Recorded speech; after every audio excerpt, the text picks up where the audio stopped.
Ya. Ya, ¿Ya está? ya está. Listo. Ahora ya Aquí dice, aquí está Ya está grabado. grabando. Va a estar atento. Ahora, Estar atento ya. Y ahora compartimos. compartir, ponga su diapo de esta. Ya está. O quiere compartirse la pantalla completa porque no estoy dirigiendo mi computador. Yo digo que compartan la completa. Ajá. ¿Qué te la doy? ¿Ya? O en otra. Y ¿cuál es la? Antes aparecía aquí. Ese. ¿Screen? Ah, ahí y share. ¿Qué hago? Share. Ahora le voy a hacer lo mismo. Uy, pero no viste, no viste, no viste. No viste el cable. Ya, ya no pasa nada. Ya. Listo. Entonces, Ahora, eh, sí, está grabando. ¿qué hago ahora? Está grabando. ¿Ya puedo mostrar? Sí. Ya. Listo, jóvenes. Bueno.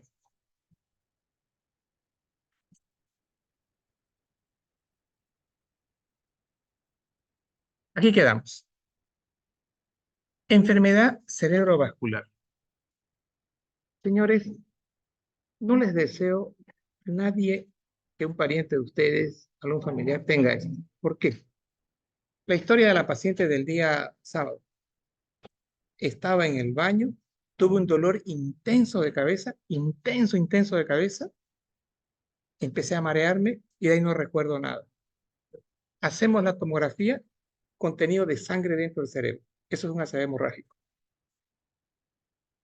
Este paciente estaba en Valle Grande y nos la transmitieron aquí a Santa Cruz. Entonces, primera bandera anaranjada. ¿Cuándo yo sospecho un ACV hemorrágico? La cefalea es similar a la migraña, pero es el dolor más grande que ha tenido en su vida. Generalmente ellos dicen, a mí no me duele mucho la cabeza, es primera, segunda, tercera vez.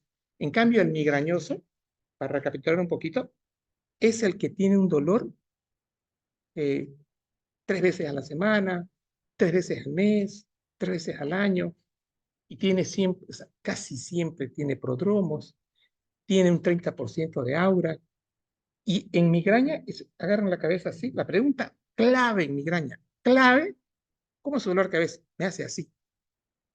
Eso se llama dolor pulsátil. Eso es clave en migraña. Clave en migraña, aura. Veía estrellitas, veía luces. Y otra cosa en migraña, prodromo. Estaba aburrida hace un día atrás, tenía náuseas, no me sentía bien, todo me molestaba. Eso es prodromo. Bien, eso no existe en ACV hemorrágico, no hay.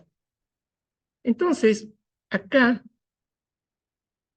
vean ustedes, estamos hablando de, hay uno que es, yo acabo de hablar de este, del no traumático, del espontáneo. El 10% al 15% total de los casos de la enfermedad cerebrovascular en el mundo y hasta el 30% en Chile. Es muy parecido a lo nuestro. Las tasas de mortalidad, miren esto, ¿por qué no les deseo? Porque las tasas de mortalidad están cerca del 50%. Y miren esto, de 10 pacientes, 5 probablemente se van a morir, 8 van a quedar discapacitados. Solo 2 van a recuperar. ¿Por qué es esta pregunta importante? Porque les van a decir, ¿y va a recuperar mi familiar? Respuesta, no lo sé. Hay que esperar unos 4 o 6 meses. Pero ustedes ya saben que la mitad de estos pacientes se pueden morir en los primeros 5 días. O si no, de los 10, 8 pueden tener cierto grado de discapacidad. Bien, ahora,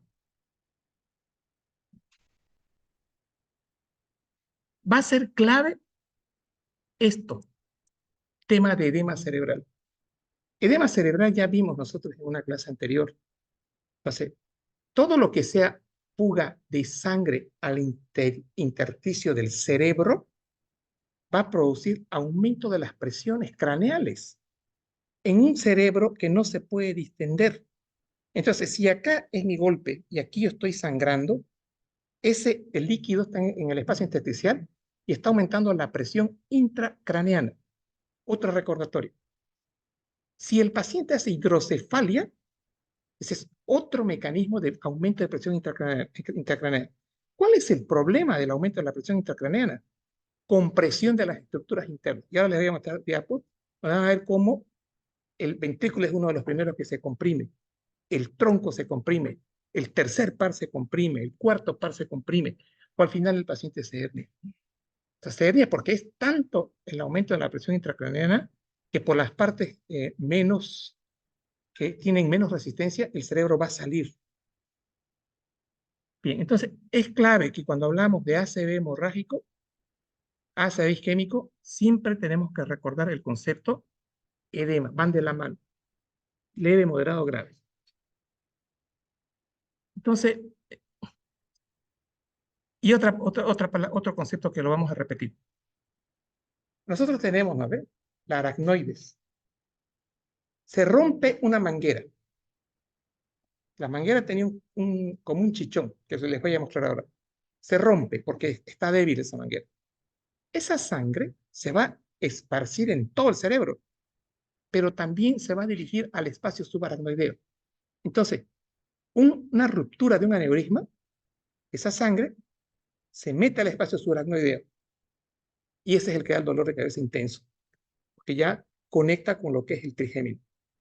Una de las preguntas que siempre hago en clase, en el examen, ¿cómo explicamos el dolor en las hemorragias? ¿Por el simpático, por el parasimpático, por el trigémino principalmente? Respuesta, trigémino. O sea, para que haya dolor de cabeza, tiene que haber activación del trigémino, tiene que haber inflamación neurológica. Bien. Y aquí vimos que las hemorragias hipertensivas eran las más comunes. Las amiloideas también están presentes. Y tengo acá, la hipertensiva es lo que más vemos. Entonces, aquí tengo un esquema, dice, enfermedad cerebrovascular hemorrágica, y esto está sacado del MIR. Tengo ictos isquémicos, ictos hemorrágicos, y estamos ahorita en hemorrágico. Fíjense, principal causa de ictus hemorrágicos, hipertensión. ¿Dónde está Minerva? Anote.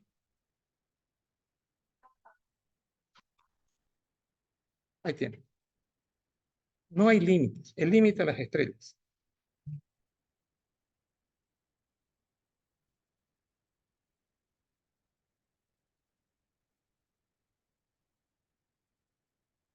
Ya. Continuamos con práctico de ACV. Ponga enfermedad cerebrovascular, ACV hemorrágica. Entonces, la pregunta que aquí voy a hacer, la van a hacer ustedes en el práctico. ¿Cuáles son las causas del ictus o del ACV hemorrágico? Una pregunta. Miren, aquí les marqué esto, ¿lo ven? ¿Le ven esto? ¿Quiénes abundan más? ¿Los isquémicos o los hemorrágicos? Los isquémicos. Ya. Entonces, ¿cuáles son las causas de ictus hemorrágico o ACV hemorrágico? Tenemos, primero, hipertensiva, segundo, malformaciones, los aneurismas están acá, la angiopatía amiloide y otros, el uso de anticoagulantes, la presencia de un tumor, ojo, tumores que están ahí, que sangran, los tumores. Esto, la cocaína, las anfetaminas, porque es tanta la hipertensión que hay, tanta es la hipertensión, que los pacientes hacen crisis hipertensiva a un cerebro que no está acostumbrado a esas presiones tan altas y se rompen la cerebral anterior, la cerebral media o la posterior. Cocaína. Ahora, aquí tengo, miren, ¿qué dice acá? O sea, está dentro del parénquima, ahí. ¿Y aquí qué dice? Subaracnoidea. Pero que quede claro algo. El sangrado de un aneurisma puede llegar al espacio subaracnoideo y se convierte tiene doble concepto, ¿no? Es un ACV hemorrágico con ACV por hemorragia subaracnoidea. Y el tercero, que son los golpes que reciben en la cabeza, subdural, epidural. Entonces, esta es la clasificación. ¿Era cardioembólico? Anote, concepto de ACV isquémico cardioembólico. ¿Qué era?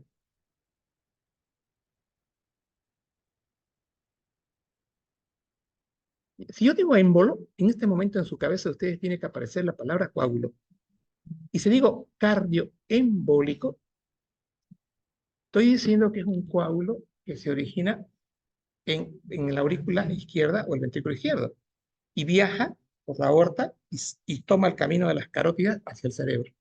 Eso es cardioembólico.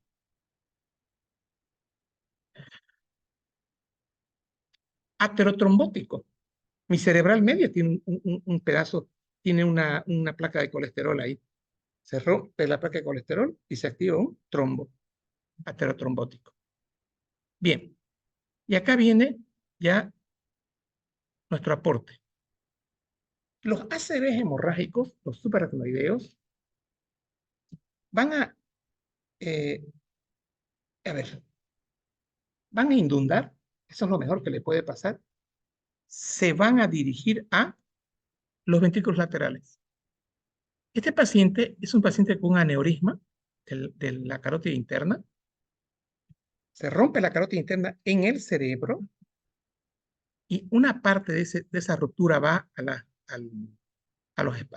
los ventrículos laterales y la otra parte eh, puede estar acá como intraparenquimatoso o puede hacerse intersticial. Tal vez, y aquí se ve un poquito ya de sangre. Entonces, eso ya lo convierte, ya sabemos que es subaracnoideo. Ahora, para responder, esto es un caso real de esta semana que me tocó ver. Resulta de que yo charlo con el residente y le digo, ¿dónde está el aneurisma? Y me dice, el aneurisma está en la cerebral posterior. Yo no soy experto en imágenes, pero no me cuadraba esta imagen como cerebral posterior y ahí pedí ayuda. Le digo a la colega que felizmente ha sido mi alumna cuando yo enseñaba fisiología, y me dice, doctora, le digo, por favor, señáleme dónde está la vertebral, la basilar, número 2. Entonces, si está la basilar, estas tienen que ser las vertebrales.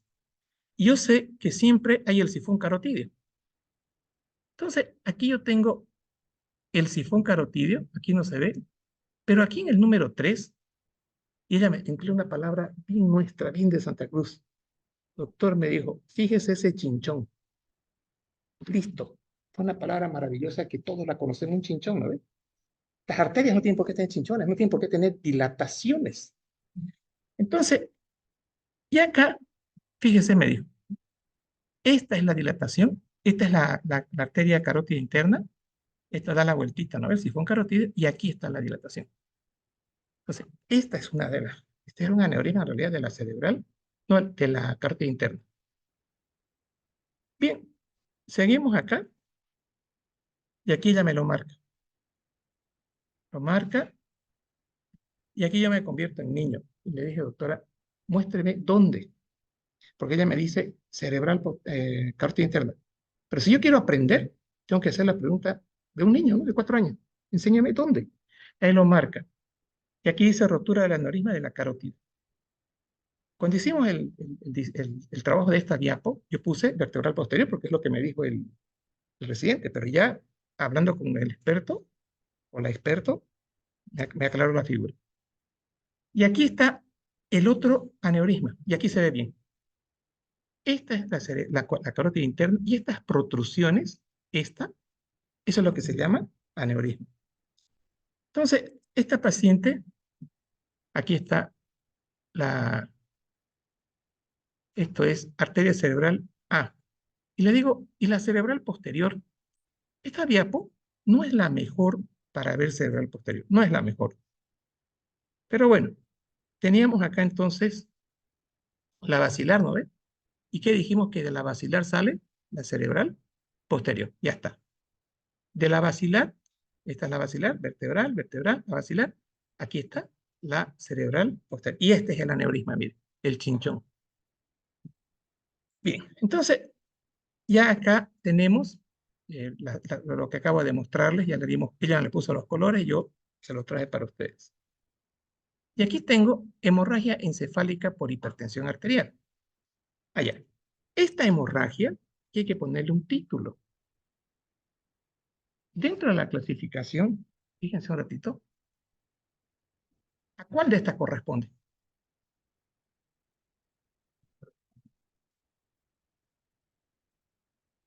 Chinchón. ¿Qué es un chinchón? Ah, ¿A cuál corresponde? Malformación arteriovenosa, aneurisma. Listo, señores. Entonces,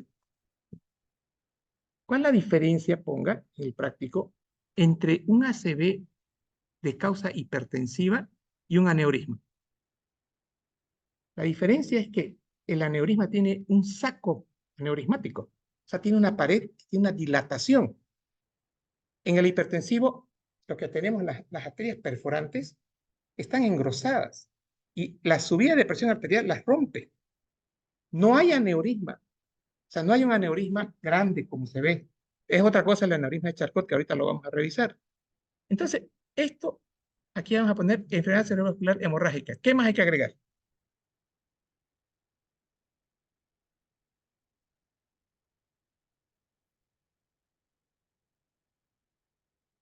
¿Cierto? ¿Listo? Entonces, no es hipertensivo este ACV, es por aneurisma.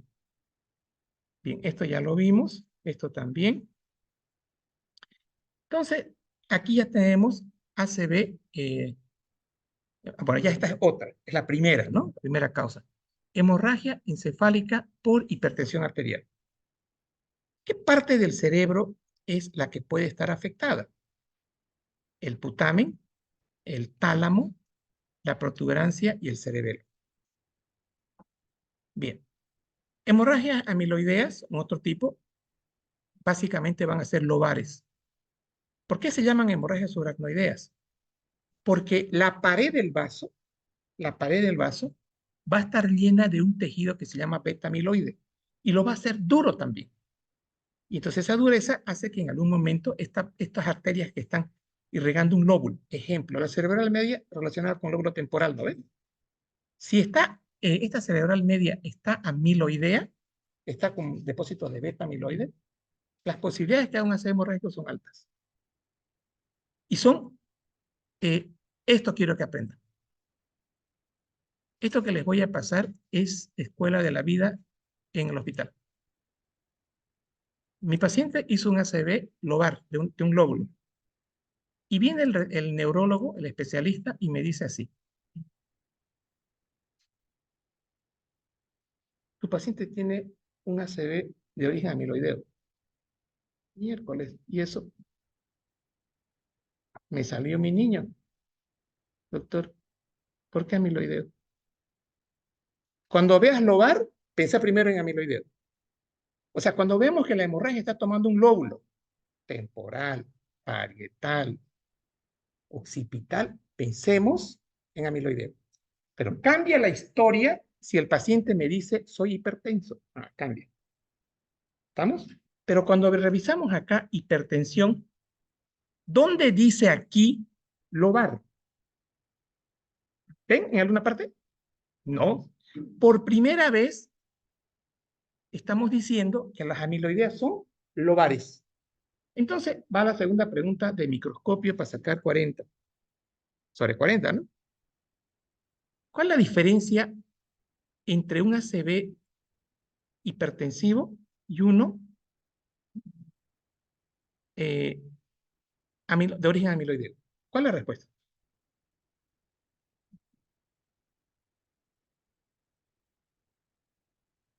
Exacto, exacto. Ahora, les voy a decir cómo hago las preguntas. Les voy a enseñar cómo es mi táctica. Esta la voy a poner verdadera. Y todo esto va a ser falso. Entonces el alumno tiene que tener claro el concepto. A va a ser putamen, B va a ser tálamo, T va a ser protuberancia y 4 va a ser cerebelo. Y E va a ser lobar. Listo. Y ahora hago otra pregunta al revés. Características, lugares donde habitualmente se están dañando, lugares anatómicos donde se presenta el ACV hemorrágico, hipertensivo. Pongo A, B, C, D y el falso es cerebral. Bien. Otras hemorragias intraparenquimatosas. Estamos en las intraparenquimatosas. Ah, ¿por qué tengo hoy día seguridad en esta clase? Diferente a la clase que ustedes estaban durmiendo, la última. Eran sus pantallas encendidas. Eran 3 o 4 que participaban. ¿Dónde está la colega del Robbins? No, ¿Usted no? ¿O usted? Hay dos. ¿Usted es Juliana? Juliana. Juliana se portó maravillosa. Le dije, y ustedes van a escuchar, bueno, no van a escuchar, ni lo han leído, ni lo han visto el video. Juliana me dice, digo, Juliana, búsqueme amiloidosis cerebral. Ay, que no lo encuentro. Una respuesta así como la de Videro, no lo encuentro, no tengo. Y alguien saltó y me dijo, que está acá, quiero conocerlo. Yo lo encontré, me dijo. ¿Quién era? Alguien encontró la respuesta. Y de ahí me dijo, está en el Robin. Nos dio la página y ella ya entró a toda la página completa. Listo, estaba ahí. Son depósitos de estas sustancias como gelatina en el intersticio de la pared.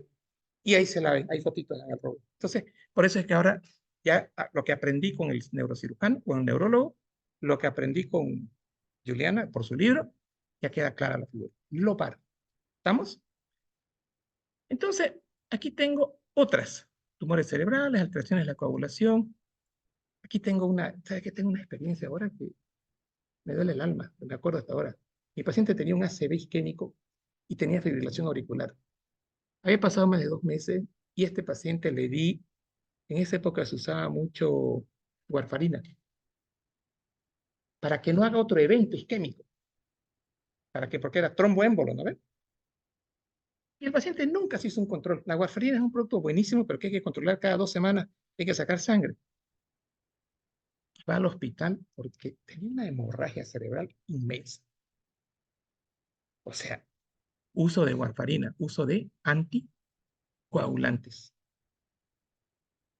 Pero si tal vez esta señora hubiera hecho sus controles o este señor hubiera hecho sus INR, tal vez hubiera sido otra situación. Bueno, pero ya no. Ahora existe un anticoagulante que es fantástico. Todos son de la mejor época, que es más fácil de manejar. Y acá, este es el ACV, el, el, el hemorrágico. Fíjense acá.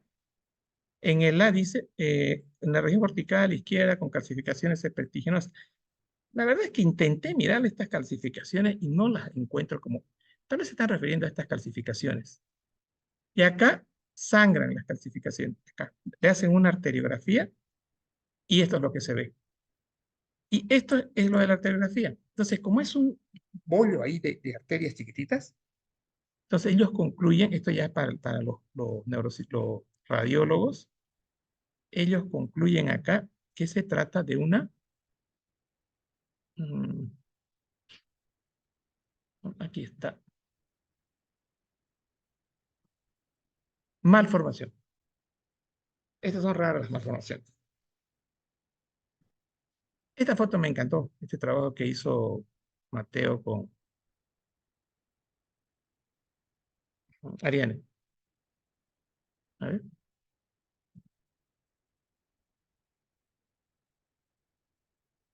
Ya. No, estaba haciendo una cosa. Estos ventrículos laterales, ¿verdad?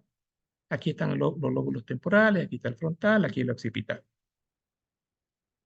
Ahora, señores, con esto sobran las palabras. Miren esto. Líquido en la circunvolución, sangre en la circunvolución. Esta es la circunvolución. ¿Se ubican? ¿Se ubican o no?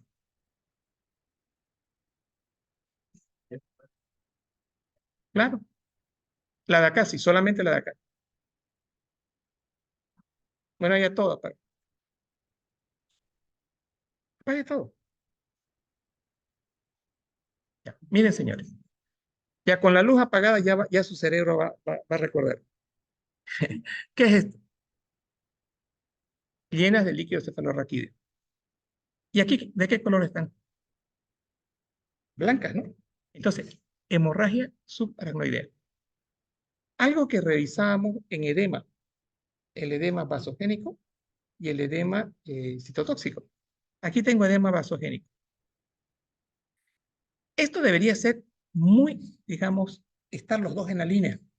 Pero vean cómo este edema vasogénico presiona al ventrículo lateral, al cuerno frontal.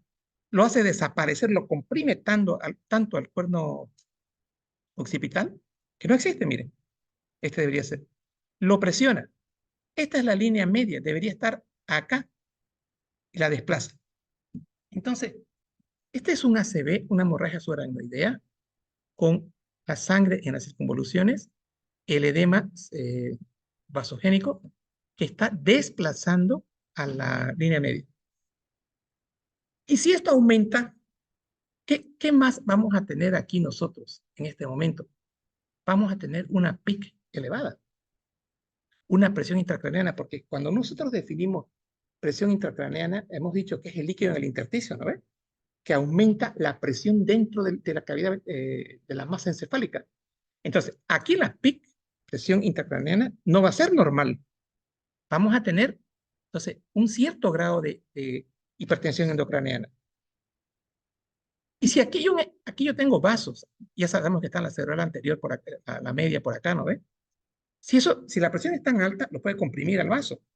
Entonces la isquemia va a aumentar. Entonces, esto sería un ACV. Este ACV, a ver qué más tenemos acá. Dice, hay un edema vasogénico, sí, ya lo vimos, que desplaza la línea media y provoca colapso ventricular. Entonces, si yo les preguntara, ¿por qué el edema produce colapso ventricular? ¿Cuál sería la respuesta? ¿Perdón? Por aumento de la presión intracraneana. Porque aquí, ya el hecho de haber líquido en el intersticio ya está aumentando la presión intracraneana. Bien, entonces, acá teníamos normal. Aquí están las circunvoluciones normales. Aquí están los cuernos anteriores, los cuernos posteriores este, ¿qué se llama esto? De los ventrículos laterales con su ACV hemorrágico por hemorragia subaracnoidea. Hay un libro que lo conseguí a través de una alumna. Se llama el ABC de la tomografía. Hay el ABC de la radiografía y hay el ABC del aparato digestivo. Señores, es un libro. Yo pienso que este señor trabaja con alumnos, porque vean cómo enseña. Edema vasogénico, ¿no ven? ¿Lo ven? ACVK. ¿Qué es lo que quiero que vean acá? Y voy a hacerles una imagen para mostrarles esto.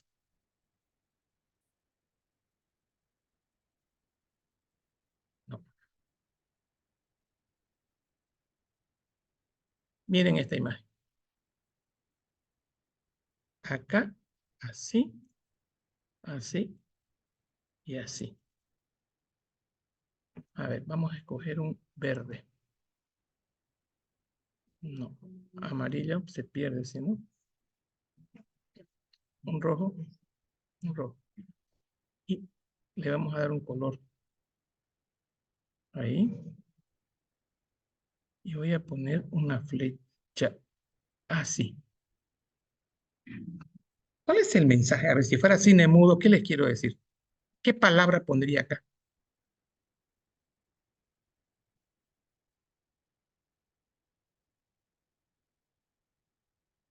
¿Qué palabra pondría acá? ¿Qué les quiero decir? Antes era A, ahora es B. ¿Qué quiero decirles?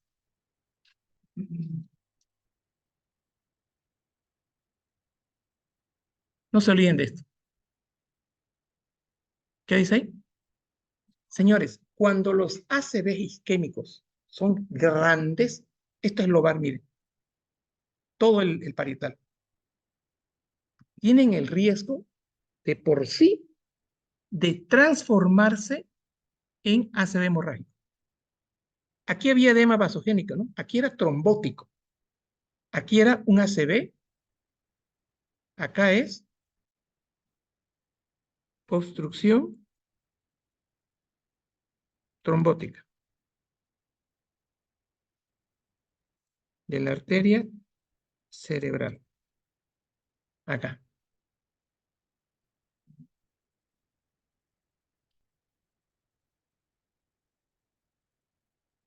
Trombótica. Entonces, esta es mi cerebral media. No, sí, esta es mi cerebral media. Aquí van a estar los núcleos de la base. Estamos hablando de los núcleos, digo, de los ganglios basales.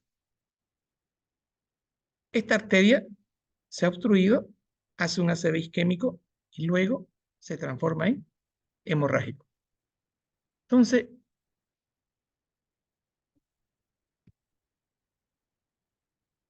y acá, cuando se transforma en hemorrágico, empeora el edema.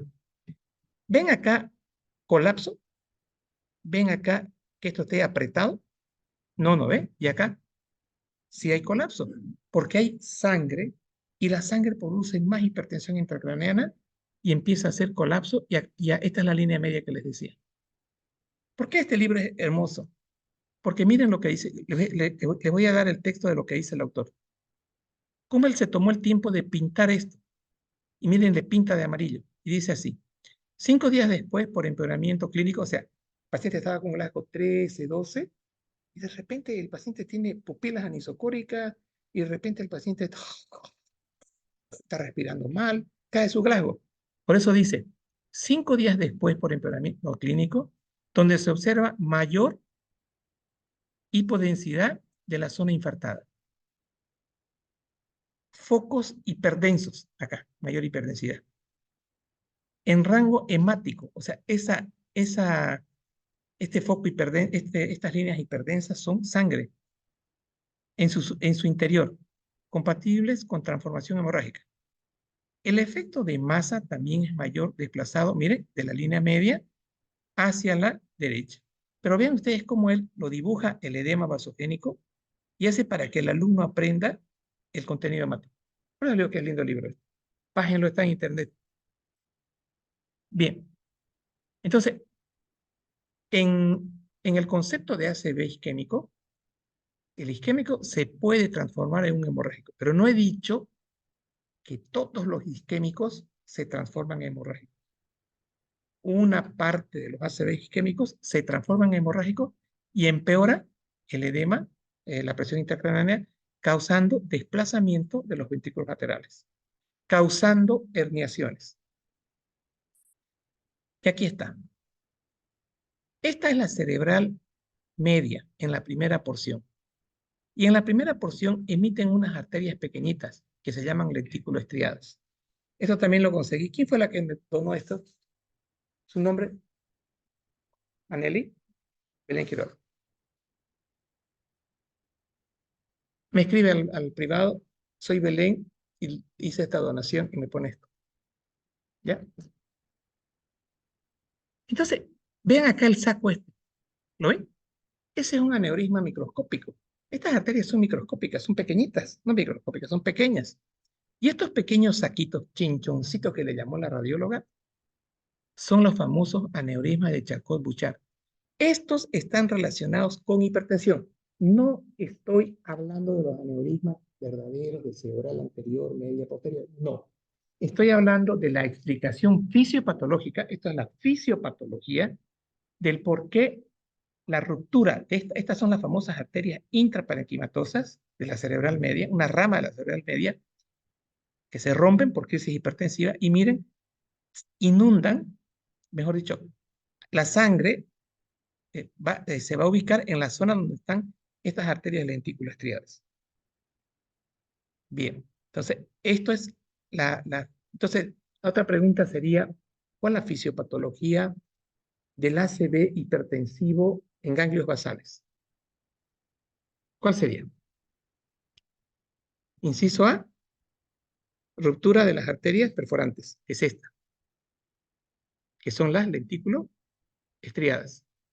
Inciso B, sacos aneurismáticos de las arterias lenticuloestriadas, que se rompen. O sea, son dos explicaciones para hablar cuando el ACV está localizado a nivel del área de los ganglios basales.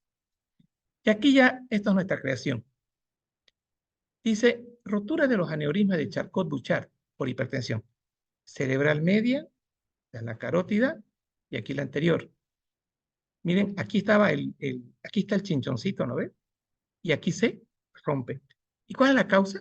hipertensión. ¿Y dónde están estas? Ah, aquí sabe qué falta. ¿Qué falta? ¿Qué dice acá? Exacto. Aquí vamos a poner entonces, aquí vamos a...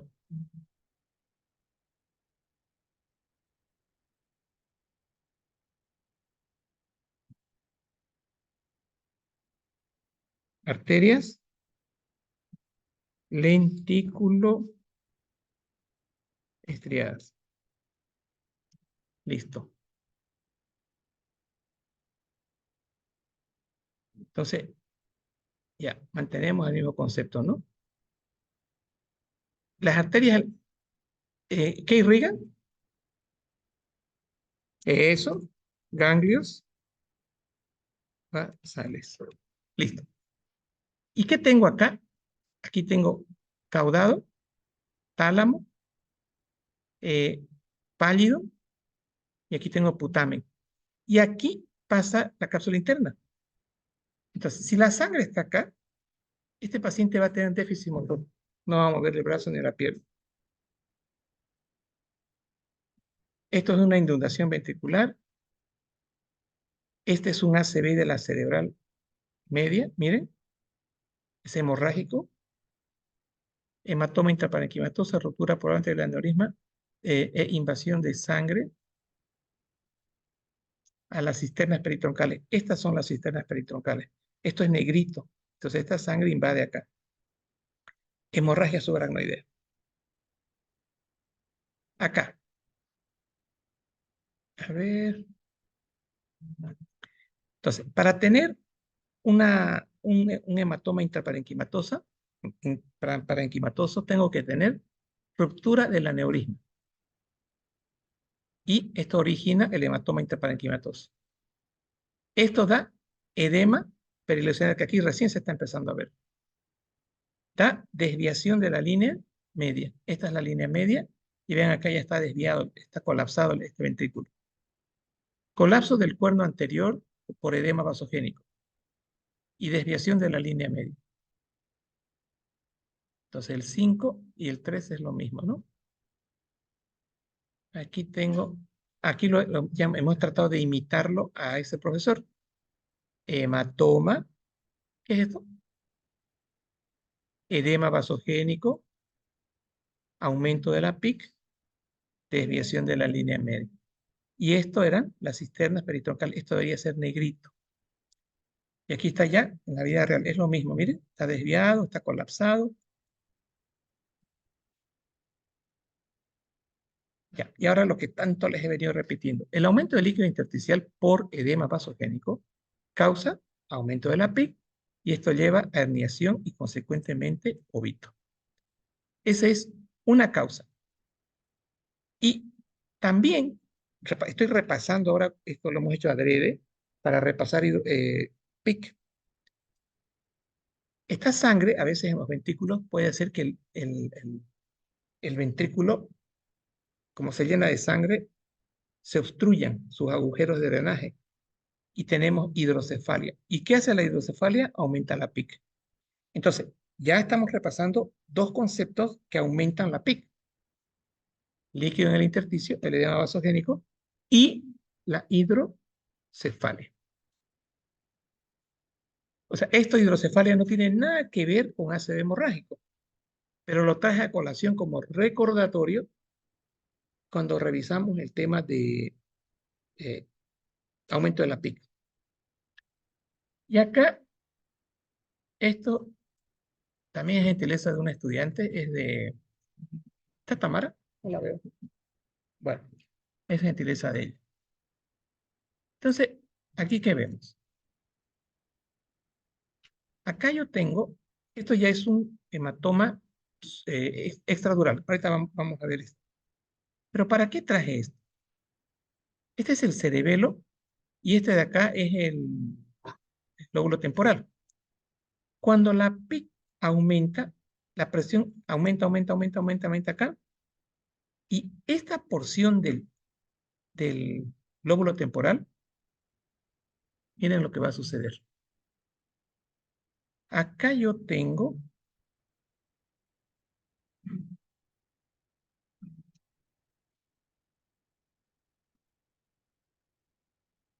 esto que voy a dibujar. ¿Qué es? Anatómicamente. Sí, podría ser, pero a ver, a ver, ya exagerando un poco. Esta línea,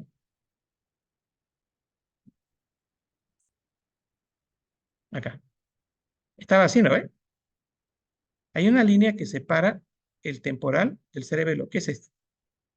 La tien, la tienda del cerebelo. Bien, esta es una partecita del lóbulo temporal, ¿cierto? Ahora llega hasta aquí, ¿no?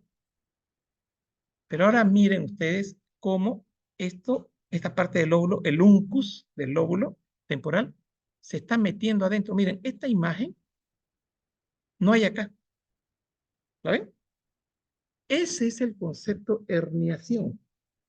Entonces, el problema de la PIC, aparte de otra de las cosas que hace el aumento de la PIC, aparte de producir colapso de los ventrículos, puede producir herniación. Señores, y aquí está el tercer par. Lo aprieta el tercer par y tengo midriasis. Y en el otro lado, que no está herniado, tengo normal. Eso se llama anisocoria. Señores, cuando ustedes vean anisocoria, es emergencia hipertensiva. Ustedes pueden estar en la China, pueden estar en el pueblito más chiquitito de Bolivia. Si ven anisocoria, es emergencia hipertensiva. Lo ideal, les digo, es hacer manitol. ¿Para qué? Para quitar el exceso de líquido del espacio intersticial y que lo bote por el riñón. Si no hay manitol, hacemos cloruro de sodio, 2 ampollitas en suero fisiológico 80 ml y lo pasamos en 1 hora. Porque miren, lo están viendo aquí como este uncus se está metiendo, se está introduciendo en el cerebelo. Y ojo, aquí que tengo vermis, aquí tengo tronco. Ahora, ¿se acuerdan el concepto que les decía? El aumento de la presión intracraneana puede producir isquemia. Imagínense que esto aumente, lo va a comprimir acá. Toda esta zona de la cerebral, de la basilar, va a quedar apretada. Entonces, todo lo que la basilar va a irrigar se va a hacer isquemia. Va a ser un ácido isquémico. O sea, va a empeorar la situación del paciente. Entonces, sí o sí tenemos que bajar la presión intracraneana y una de las complicaciones del aumento de la presión intracraneana es la herniación. En este caso es el ejemplo del uncus.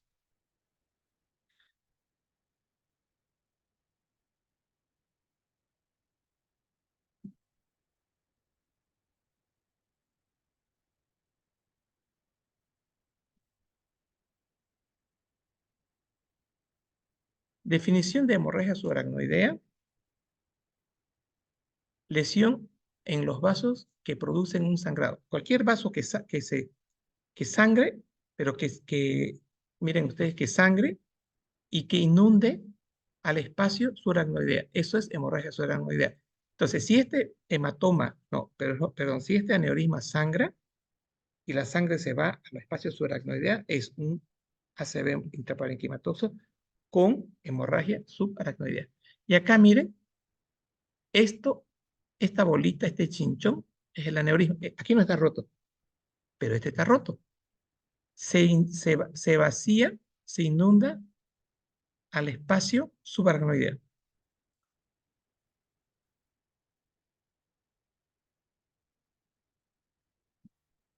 Esto ya es también Javier Aguilar. ¿Qué dice acá? Vaso normal. ¿Qué dice acá? Aneurisma. ¿Qué dice? No roto. Le dice así estas rayitas porque han sido etapas, digamos. No roto. O sea, yo puedo tener mi aneurisma en este momento. Pues ya se le pasó a un colega. Estaba mirando unas fotos abajo. ¡Pum! Se cayó. Le hicieron una radiografía, un aneurisma cerebral. Al tercer día se murió. Ha sido profesor acá. Un cirujano de tórax. El doctor Crespo. Buenísimo. Él tenía su aneurisma, pero no sabía que lo tenía. Entonces, Podemos nacer con un aneurisma. No le puse una cerebral específica. Podemos tenerla en la anterior, en la media, en la posterior y en la carótida. Sube la presión arterial, se debilita más la pared y se rompe. Hay sangre, ¿no?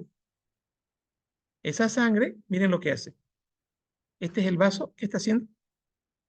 Vasoespasmo, o sea, contracción del vaso. Y todo este sector de acá, que era, digamos, era la cerebral media, esa sangre que tenía que llegar al lóbulo temporal no llega. Entonces va a ser isquemia en el lóbulo temporal como consecuencia del sangrado. Acá. Pero otra historia es que el sangrado líquido intersticial aumenta la PIC. Y esta PIC aumentada también produce reducción del tamaño, o sea, aumenta el vasoespasmo. Entonces puedo tener vasoespasmo por efecto directo de la sangre o por la hipertensión endocraneana. Entonces, y si a esto yo le sumo un tercer par, señores, esto es 100% de hipertensión endocraneana, hay que bajar esa presión con lo que acaban de aprender con la doctora Dager, manitol. ¿Qué hace el manitol? El manitol es alta concentración, es hiperosmolar. El intersticio, que normalmente es 301 la osmolaridad, pero aquí dentro de este vaso, ahora ya le estamos dando, digamos, 350 de osmolaridad. Entonces, el líquido va a empezar a pasar del intersticio al intravascular. Bien. A ver.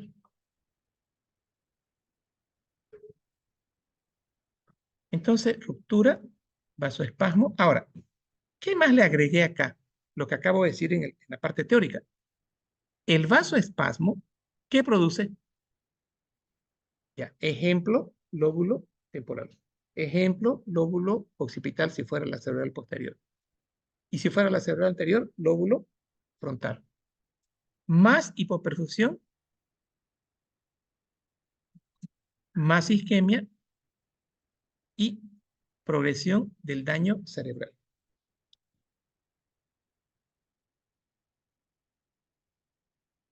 La hemorragia subaracnoidea aritmática se puede observar tardíamente varios días después de la ruptura. Isquemia cerebral localizada por espasmo y los vasos. Esto fue lo que acabamos de decir. Repito, hemorragia subaracnoidea, vasoespasmo más isquemia, progresión del edema cerebral más PIC, edema cerebral. Y aquí, esto, señores, esto me costó aprender a las 2 de la mañana con un médico de la Argentina. Resulta que el paciente que yo vi con gran edema cerebral por un ACV hemorrágico tenía así, onda P, QRS, T.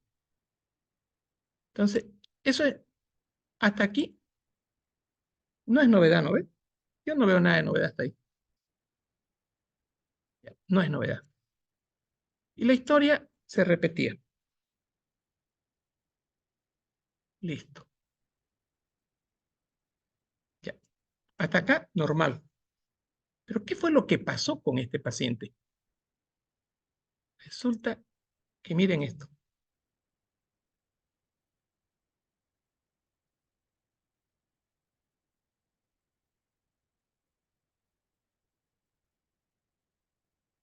¿Ven este espacio? Aquí este paciente tenía, digamos, 80 latidos por minuto.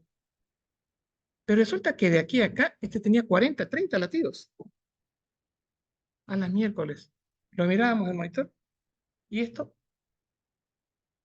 escucha, ignorante el médico que era yo. ¿Qué pasó? Y cuando uno enseña fisiopata, uno quiere saber por qué. ¿Por qué? Y aquí está la respuesta. Trastorno del sistema nervioso autónomo. El sistema nervioso autónomo, ¿dónde está? El tronco, ¿no? Bueno, resulta que el edema cerebral lo bloqueó el simpático. ¿Y quién predomina? Para simpático. Entonces, acá, parasimpático. Trastorno del sistema nervioso autónomo. ¿Y cuál es la causa? ¿Cuál es la fisiopatología?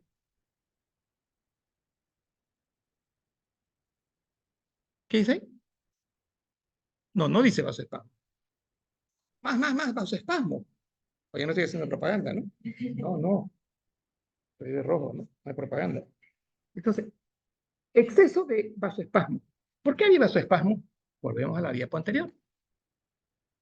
Porque había sangre y porque había pica aumentada. ¿Qué causaba esto? Disminución del flujo distal de la sangre y mayor isquemia del respectivo órgano, ¿no? Del respectivo lóbulo. Entonces, y si se está herniando, peor todavía, está comprimiendo directamente el tronco. ¿Qué causa esto? Un trastorno del sistema nervioso autónomo, que ahora se llama disfunción del sistema nervioso autónomo. Bueno, no lo podía llamar a ustedes para que me enseñen, ¿no? Porque me así, no sé, doctor, no está en el práctico, me van a decir. Capaz. Pero hice mi práctico. Tengo mi librito de electrocardiografía de Joel Martínez, creo que es. Y puso su, su correo. Le escribo, le mando las imágenes. Oiga, estaba despierto el colega. ¡Tac! La respuesta.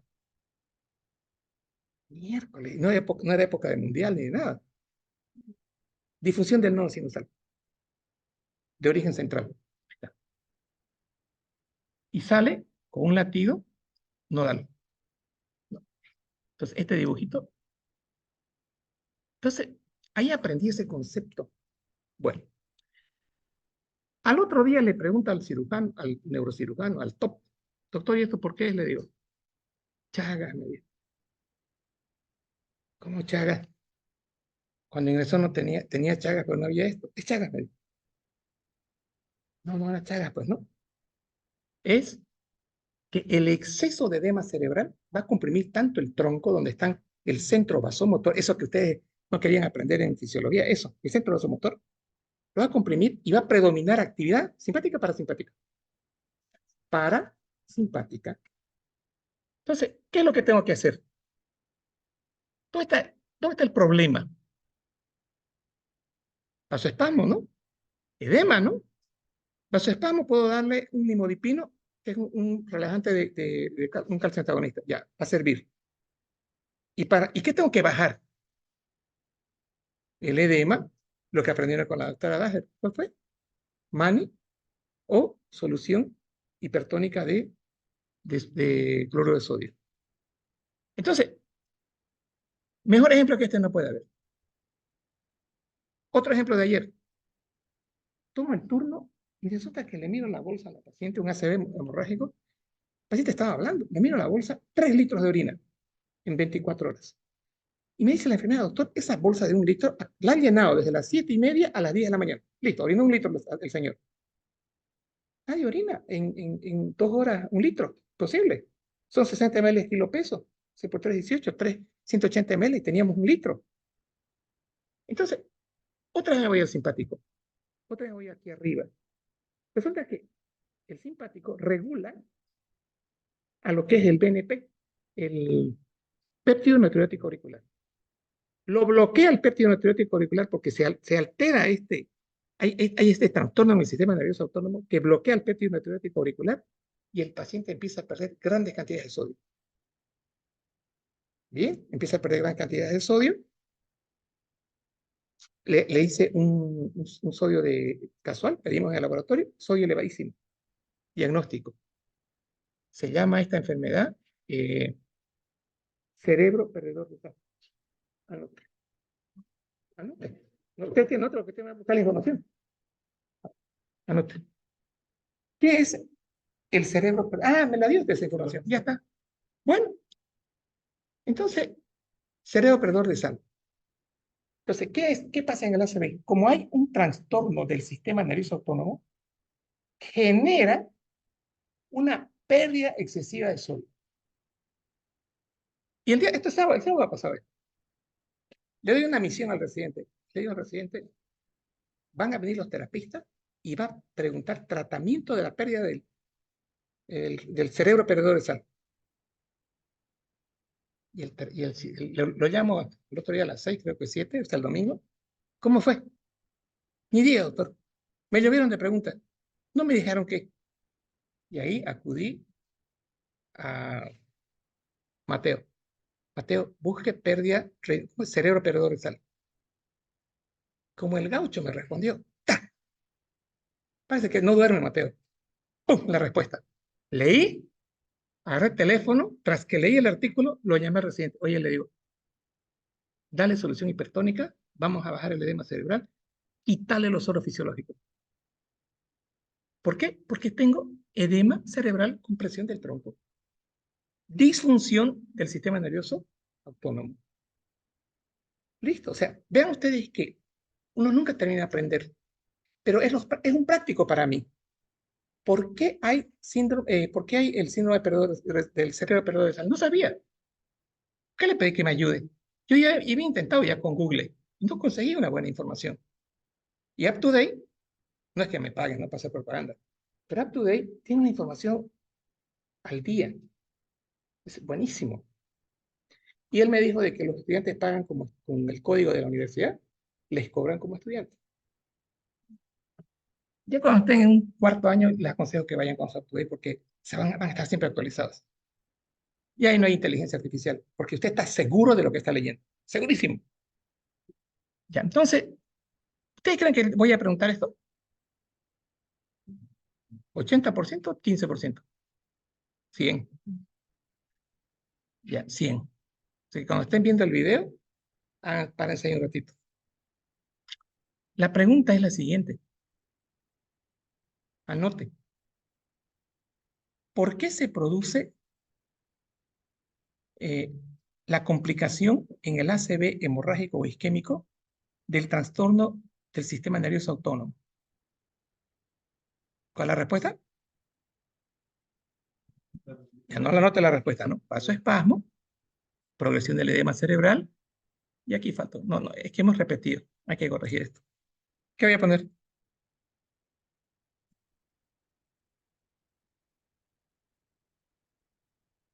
Claro, siempre van de la mano. Esto lleva a esto. Aumento de la PIC. ¿Qué genera esto?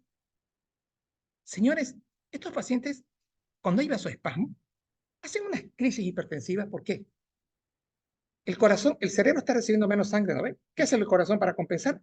Aumenta la presión para tratar de abrirlo de arriba. El paciente se convierte en hipertenso. Se libera tal cantidad de adrenalina que puede haber arritmia. O sea, pero fíjense que las dos cosas están pasando aquí. Puede haber exceso de adrenalina que causa arritmia o puede haber predominio parasimpático. Fíjense, aquí estoy poniendo los dos. Y isquemia del miocardio. ¿Qué T es esta? ¿Positiva o negativa? Entonces,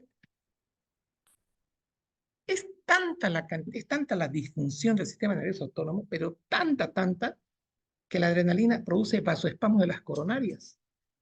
Le hacen el electro y tiene una T negativa. Entonces, vean ustedes, ¿y por qué tengo que compartir esto con ustedes? Porque esto es lo que es la medicina que ustedes van a vivir. Esto yo lo acabo de vivir y les he dado el mensaje de aprendizaje, ¿no? ¿Cómo se aprende? Primero, ¿cómo se aprende? Reconociendo lo que no sé. Cuando yo sé lo que no sé, ya es el primer paso. Ahí está mi práctico de 2 pesos que les he dado. Eso es lo que considero que ustedes no saben. Y luego leo, pregunto, reviso y aprendo. ¿Está bien? Entonces, siempre saquen su niño. El práctico tómenlo como ese suyo que no puede preguntar. Estoy preguntando por ustedes.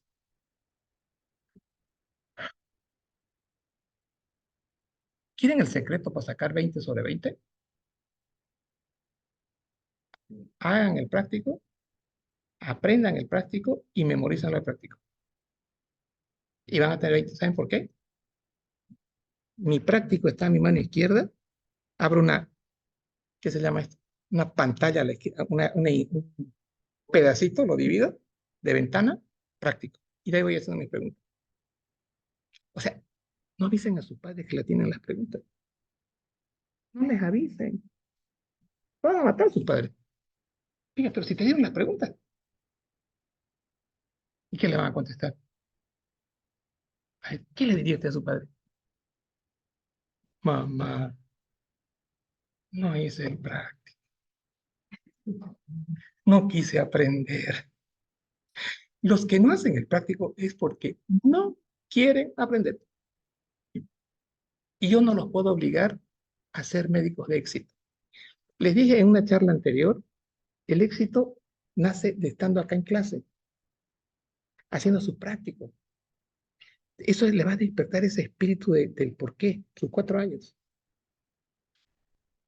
¿Listo? Está en sus manos. Así que seguro que les voy a preguntar todo esto. Bueno, y aquí tenemos mismo, ¿no? Lo mismo. Y aquí viene ya la última parte de la clase. Esto me gusta de Netter. Miren esto. Tercer par, Babinski positivo. ¿Por qué hay Babinski positivo? Porque resulta que en la cápsula interna, este edema comprime a la cápsula interna. Y aquí yo tengo la neurona que va desde la corteza, que va a cruzar, ¿no ve? Entonces el paciente hace Babinski positivo. Entonces, cuando ustedes encuentren un Babinski positivo, métanse en su cabeza, es una lesión de la primera neurona. Hay algo que la está apretando a la vía córtico-espinal. ¿Y qué es lo más probable que haya acá? Edema más. ¿Qué va de la mano con edema? Más PIC aumentada. En este caso, ¿cuál fue la origen de la PIC? Una hemorragia epidural. Resulta que cuando yo hable de hemorragia epidural, voy a hablar de la arteria epidural, de la arteria meningea. Y la arteria meningea está por encimita de la dura madre. Está entre la dura madre y el hueso.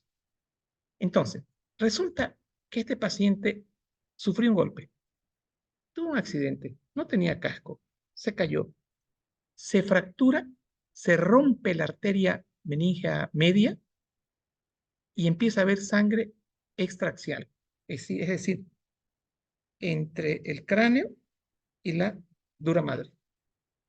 ¿Y esto qué va a causar? Edema. Esto tiene que operarse lo más pronto posible. Se está herniando, ¿no? ¿Qué me da eso? Compresión del tercer par. Babinski. El cuarto par, ¿quién me ayuda? A ver, alguien ayúdeme. El cuarto par.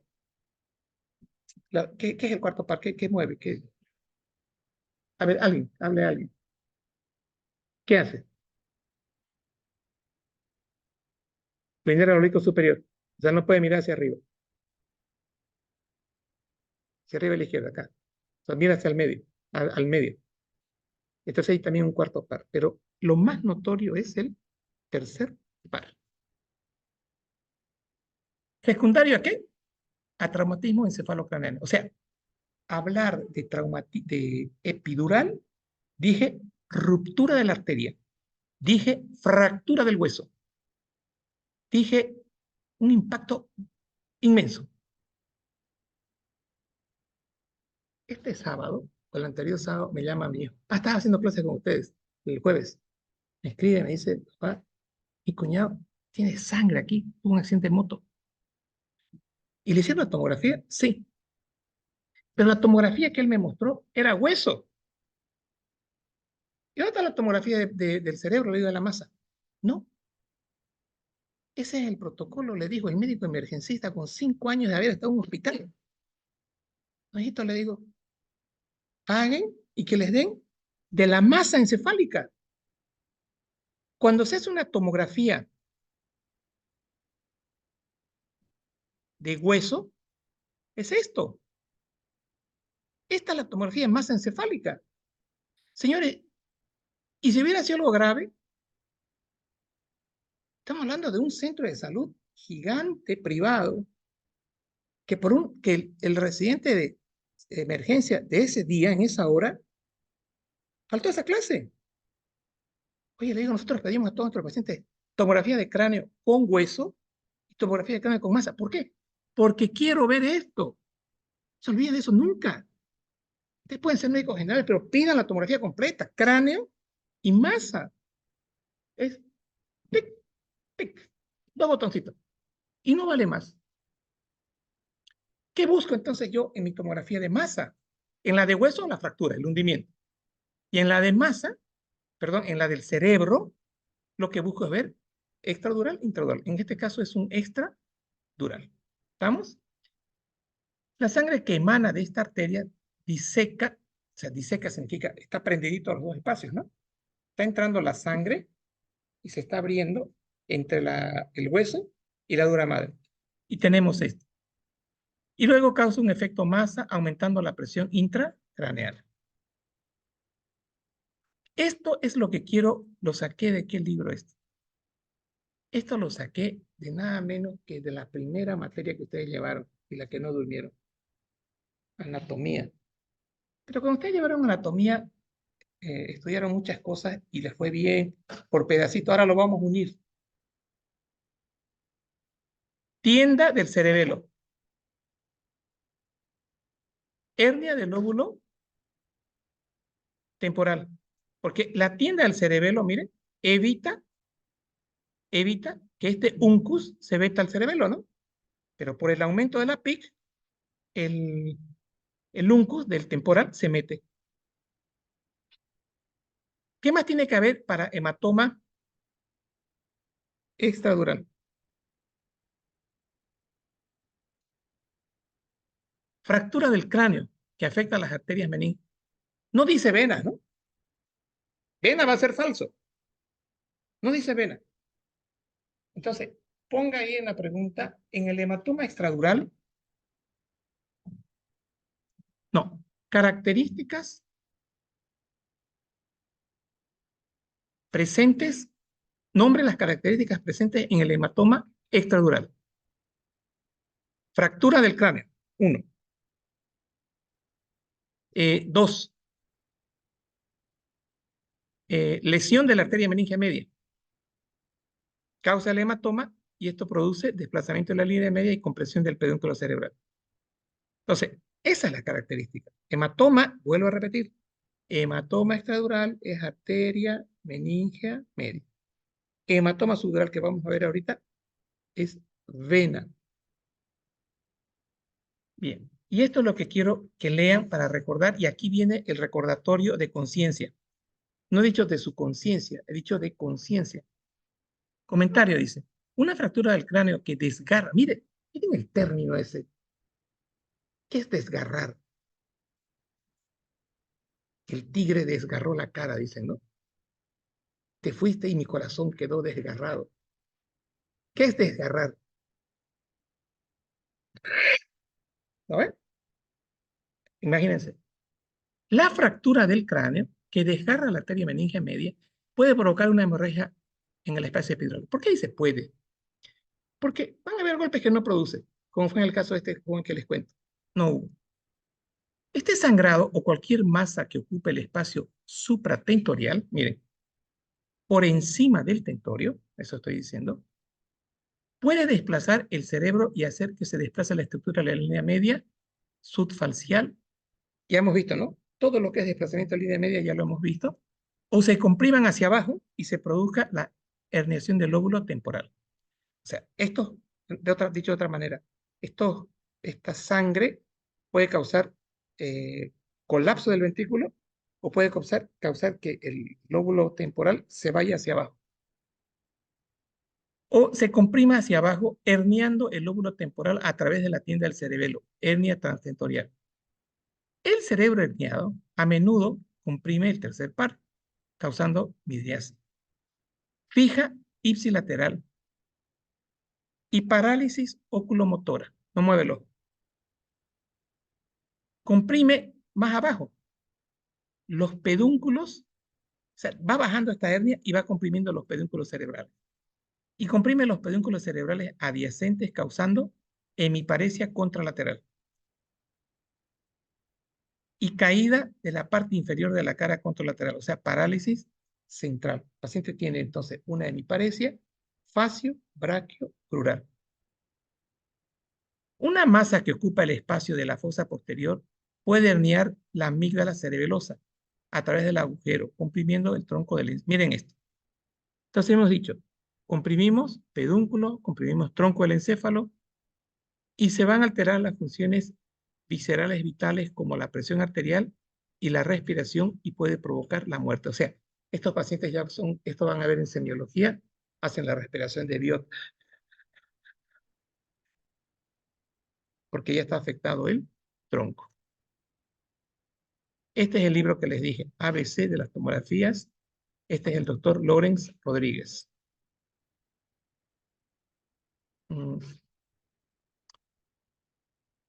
Ya. ¿Cuáles son las consecuencias del impacto sobre el cráneo? Hematoma epidural ya vimos, sudural no hemos visto. Y hematoma, el chichón de la cabeza, ¿no? El hematoma subgaleal. Hemorragia subaracnoidea traumática, o sea, el golpe puede generar una hemorragia subaracnoidea, contusiones cerebrales, fracturas craneales y lesión axonal difusa. Esto ya lo vimos. Y aquí está bonito. Esto es una pelota de rugby, ¿no? Es biconvexo. Biconvexo. Así reconozco el hematoma epidural. Arteria meningia media. Desplazamiento, edema, colapso del ventrículo. Y en otras ocasiones, hernia. Miren, aquí tengo otro ejemplo de hematoma epidural. Fíjense que aquí la flechita es clara. Este es el edema vasogénico, desviación de la línea media. Y esta es la tomografía que les decía de cráneo, de hueso. Aquí está el hematoma, ¿no? Y aquí hay un chinchón. Miren, aquí no hay. Este es el chinchón. Miren ustedes el hueso cómo se va mirando. Sigan las líneas del huesito, de la tabla interna y de la externa. Está bonita acá, ¿no? La siguen, la siguen, la siguen. Y miren acá, no hay línea interna, ¿no? Se ha roto. Miren, con minuta. ¿Qué significa con minuta? Varios pedazos. Entonces, esto fue lo que le pidieron a ese paciente. Pero no le pidió de masa encefálica.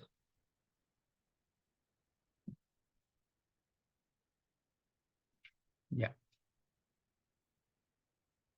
Hematoma subdural de la sangre que surge desde las venas corticales hacia el espacio subdural. Ya. Esto ya dijimos. Y esta es una luna.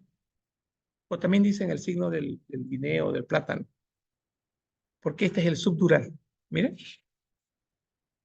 Este es el subdural. Diferente, ¿no? No es convexo. Pérdida de la conciencia tras sufrir una caída de una altura. ¿Sí?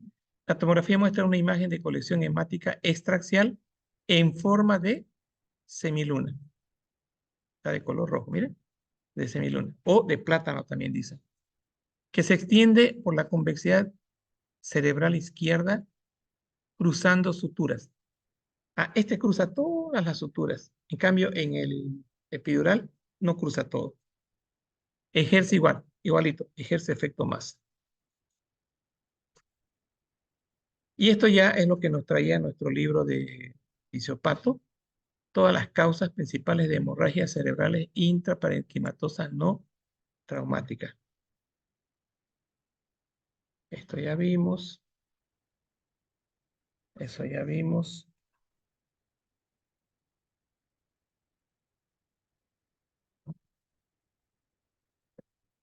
Listo.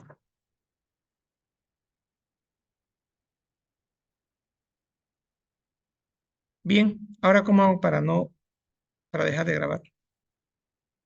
La luz, por favor, enciéndanla. La luz, ya. Tiene que en este cuadro. Acá. Sí, en este.